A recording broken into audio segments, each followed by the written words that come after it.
Wandelen met jou op de Limburg-Bordertrail. Wandelen met jou op de Limburg-Bordertrail. Welkom op etappe 2 van de Limburg-Bordertrail. We pikken de route weer op bij grenspaal nummer 20 en wandelen vandaag naar IJsden. Het belooft weer een mooie, warme, zonnige dag te worden. We laten ons weer verrassen wat we allemaal tegenkomen. En ik zou zeggen, wandelen je niet met me mee. En tot straks.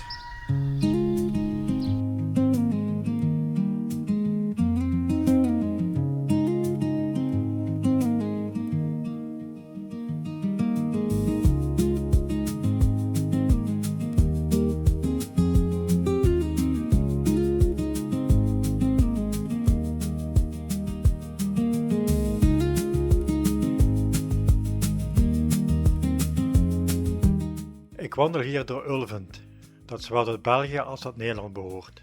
De nederzetting valt sinds jaar en dag onder 2 dorpen: Sint-Maartensvoeren België en Noorbeek Nederland.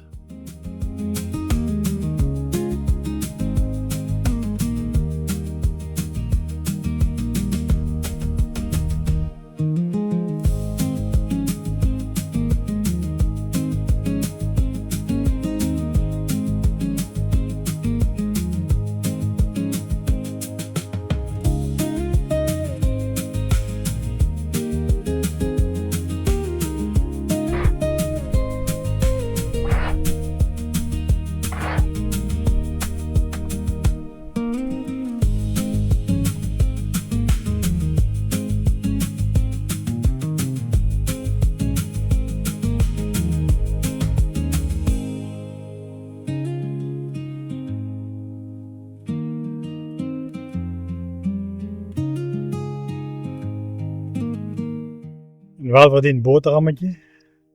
Toen alweer een mooie wandeling. Met hele mooie vergezichten. Zowel links als rechts. De Belgische kant en ook de Limburgse, Nederlands-Limburgse kant. Het is weer volop genieten bij dit prachtige wandelweer. Fantastisch. Met zulk uitzicht is de boterham dubbel zo lekker.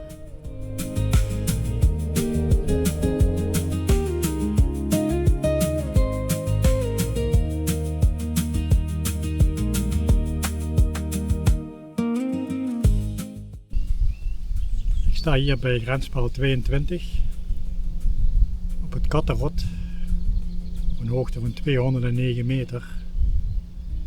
Tevens een van de 7 toppen van de Dutch Mountain Trail die ook hier langs komt. En nou ook een van de toppen van de Limburg Border Trail.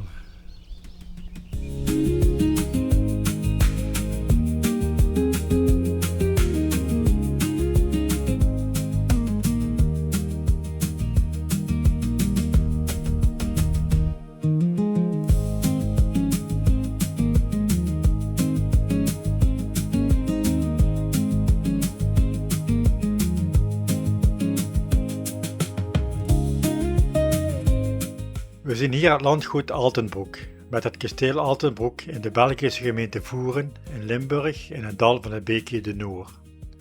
Het vindt zijn oorsprong in de 14e eeuw, met vermeldingen rond 1314. Het functioneerde eeuwenlang als kasteel met bijbehorende hoeve, waar bewoners leefden van veeteelt en boomgaarde. De westvleugel werd gebouwd in de 18e eeuw en is het oudst bewaard gebleven deel van het huidige hoofdgebouw.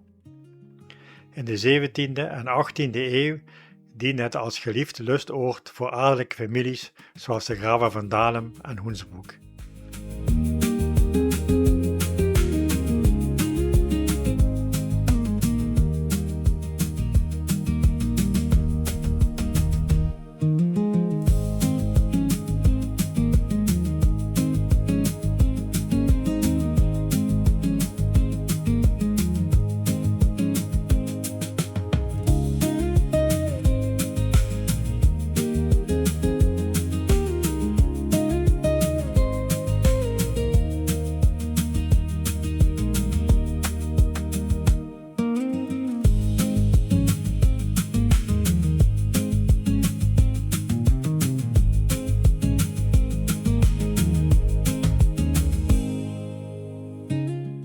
Na een pittig klimmetje een mooi uitzicht op het dal van de Noor, die ontspringt in Noorbeek en is het enige riviertje dat van Nederland naar België stroomt.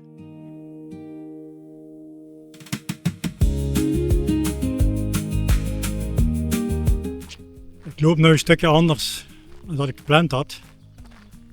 Dan krijg je, als je een nieuwe route uitzet, dan weet je niet of alle paden nog intact zijn. In dit geval was een pad afgesloten. Dus moet ik nou weer een alternatieve route zoeken. Maar ik mag de pad niet drukken. Er komen toch nog, zoals ik zie, nog mooie vergezichten op mijn pad. En dan veeg ik zo snel mogelijk de oude route weer op.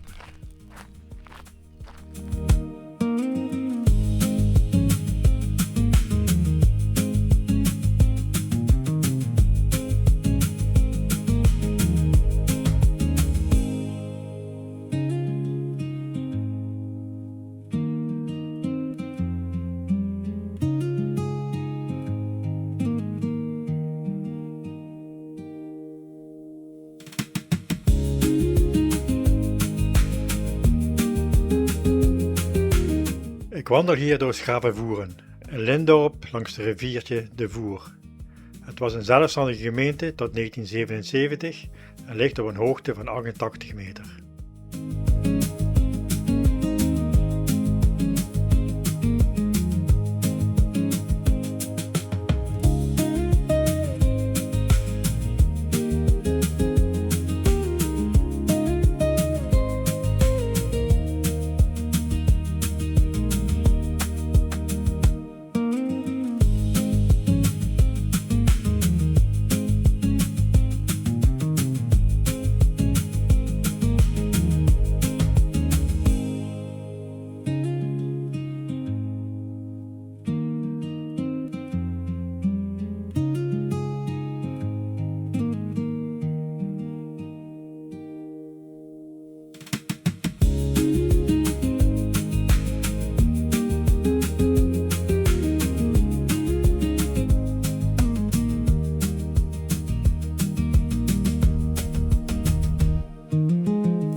Ik ben nu het dorpje Mesch binnengewandeld, waar ik de route weer oppik. Het was een mooi stukje om, met mooie panorama's. En een stukje door het dorpje Schavenvoeren. Dus het was de moeite. Nou zitten we weer op de route die ik heb uitgezet. Dus tot straks.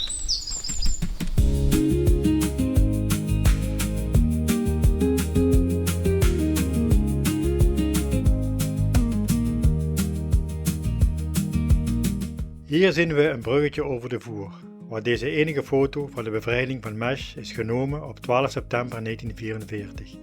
De soldaat behoorde tot de Old Hickory Divisie.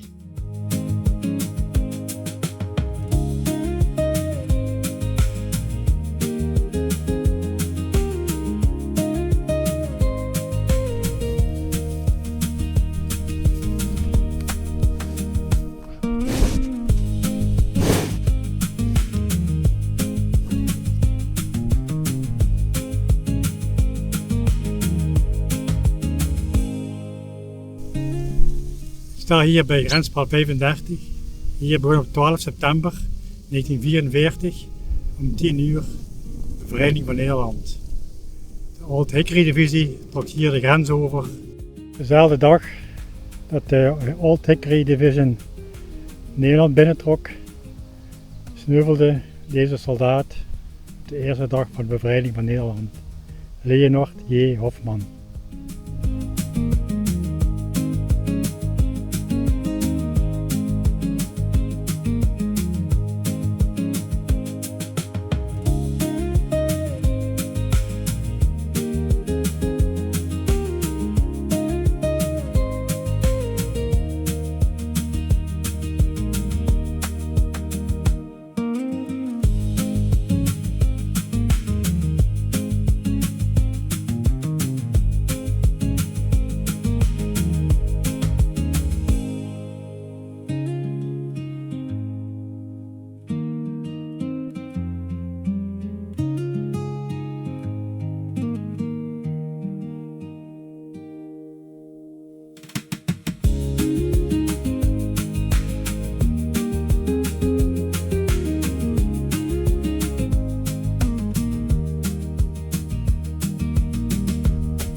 Hier zien we het kasteel IJsden. Het kasteel is gelegen aan de Maas, nabij de plaats waar het riviertje de Voer hierin uitmondt. Het kasteel is gebouwd in 1636, verbouwd in 1767 en historisch gerestaureerd in 1881 tot 1886. Bij het kasteel ligt een poortgebouw met voorhof, beide gedateerd uit 1649 en herbouwd na een brand in dat jaar. Het park, aangelegd rond 1900, is vrij toegankelijk. Het kasteel was in de vroege middeleeuwen eigendom van de prinsen-bisschoppen van Luik. In 1334 is er sprake van den Hof van Esde, welke werd geschonken door hertog Jan III van Brabant aan Diederik van Montjouw van Valkenburg. In 1672 had stadhouder Willem III van Oranje in het kasteel zijn hoofdkwartier gevestigd bij zijn strijd tegen de Fransen in het beleg van Maastricht. In 1748 had de Franse maarschalk graaf Ulrich Friedrich Waldemar van Leeuwenthal bij de slag bij Laveld, ook bekend als de slag om Maastricht, eveneens zijn hoofdkwartier in het kasteel. Na de verovering werd hij Frans gouverneur van Maastricht.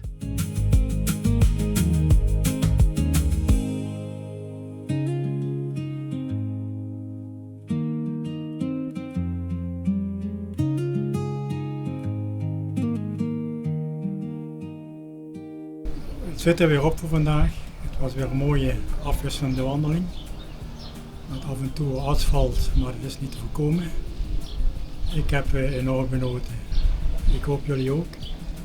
De volgende keer gaat het verder aan de overkant. Ik zou zeggen, tot dan.